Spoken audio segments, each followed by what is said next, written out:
आखिर क्यों हम जैसा बनना चाहते हैं वो ना बनकर कुछ और बन जाते हैं? इसका कारण जानिए गौतम बुद्ध से। जीवन में हर व्यक्ति सफल बनना चाहता है, लेकिन सफल बनने के लिए आपको अच्छे विचारों को अपनाने की जरूरत है। गौतम बुद्ध के उपदेशों से आपके जीवन में सकारात्मक बदलाव आते हैं और इससे आपका जीवन बदल जाता है। यही कारण है कि बुद्ध के विचारों को सुखी जीवन का सूत्र कहा जाता है। सफल बनने के लिए हर व्यक्ति का अपना एक लक्ष्य पहले से ही निर्धारित होता है और वह उसी के अनुरूप काम करता है।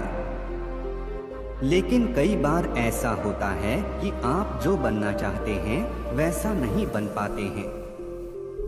कुछ लोग इसे लेकर यह मान लेते हैं कि शायद उनकी किस्मत में ही यही लिखा होगा, तो वहीं कुछ लोग अपनी किस्मत को खराब कहने लगते हैं और कुछ लोग यह मानकर संतुष्ट हो जाते हैं कि शायद वह इसे डिजर्व ही नहीं करते थे।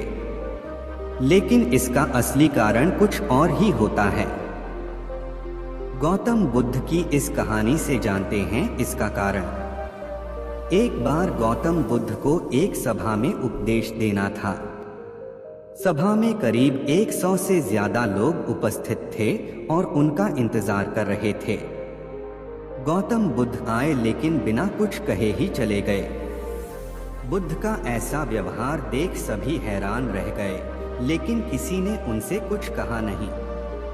अगले दिन फिर से सभा का आयोजन हुआ, लेकिन आज सभा में उपस्थित लोगों की संख्या घटकर 80 हो गई।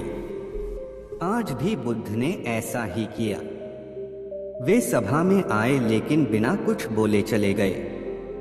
आज भी लोग हैरान हुए, लेकिन बुद्ध से किसी ने कुछ कहा नहीं। अगले दिन फिर से सभा का आयोजन हुआ और लोगों की संख्या घटकर 50 हो गई। बुद्ध फिर से सभा में आए और बिना कुछ बोले ही चले गए। आज भी बुद्ध से किसी ने कोई प्रश्न नहीं किया। अगले दिन फिर से सभा का आयोजन हुआ और इस बार लोगों की संख्या केवल 30 थी। आज भी बुद्ध बिना कुछ बोले मुस्कुराकर चले गए। आप कहानी को पढ़ते हुए इरिटेट हो गए होंगे और सोच रहे होंगे कि आखिर बुद्ध को कुछ बोलना नहीं तो बार बार सभा का आयोजन क्यों हो रहा है। ठीक इसी तरह सभा में मौजूद लोगों को भी गुस्सा आ रहा था, लेकिन इसका जवाब जानने के लिए आपको धैर्य रखना होगा।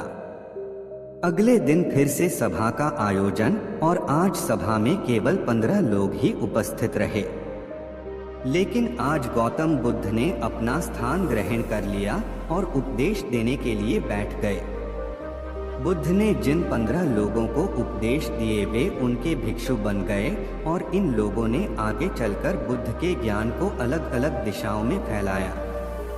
एक बार इन लोगों ने बुद्ध से प्रश्न किया कि सभा का आयोजन होने के बावजूद भी आप क्यों कई दिनों तक बिना बोले ही चले जाते थे। बुद्ध ने उत्तर दिया, मैं उन लोगों को खोज में था जो लायक हों। सभा के पहले दिन 100 से भी ज्यादा लोग थे, लेकिन उनमें से ज्यादातर लोगों को मेरे उपदेश से कुछ मतलब नहीं था। इसके बाद जो लोग अगले दिन आए उन्हें भी मेरे उपदेश से कोई मतलब नहीं था। वो तो केवल इसलिए आए थे क्योंकि वो देखना चाहते थे कि आखिर सभा में होता क्या है। लेकिन मुझे ऐसे लोगों की तलाश थी जो मेरे ज्ञान को जनवरी से जनवरी तक पहुंचाएं। मैं कई दिनों तक इसलिए बिना बोले चला गया क्योंकि मैं यह देखना चाहता था कि आखिर वो कौन लोग हैं तो सच में मेरे उपदेश को सुनना चाहते हैं और जिन्हें वास्तव में ज्ञान पाने की प्यास थी, ऐसे लोग ही रोज आए। गौतम बुद्ध कहते हैं कि जिनके भीतर धैर्य था उन्हें मुक्ति का मार्ग मिला और जो लोग जल्दबाजी में थे वो आज घर पर बैठे हुए हैं। बुद्ध कहते हैं कि जिन लोगों में धैर्य का गुण होता है वे जीवन में कुछ भी पा सकते हैं। फिर चाहे आपका लक्ष्य कुछ भी हो, बिना धैर्य के कोई भी सफलता के लक्ष्य तक नहीं पहुंच सकता। आज भागदौड़ भरी जिंदगी में लोगों में धैर्य नहीं है।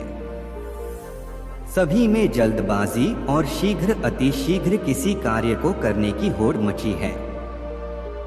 लेकिन गौतम बुद्ध बताते हैं कि अपने भीतर धैर्य को कैसे बढ़ाएं। बुद्ध कहते हैं कि निरंतर अभ्यास से हम अपने भीतर के धैर्य को बढ़ा सकते हैं। यानी आप जो भी बनना चाहते हैं उसके लिए धैर्य की आवश्यकता है। अगर गौतम बुद्ध की कहानी अच्छी लगी तो इस चैनल को सब्सक्राइब करें।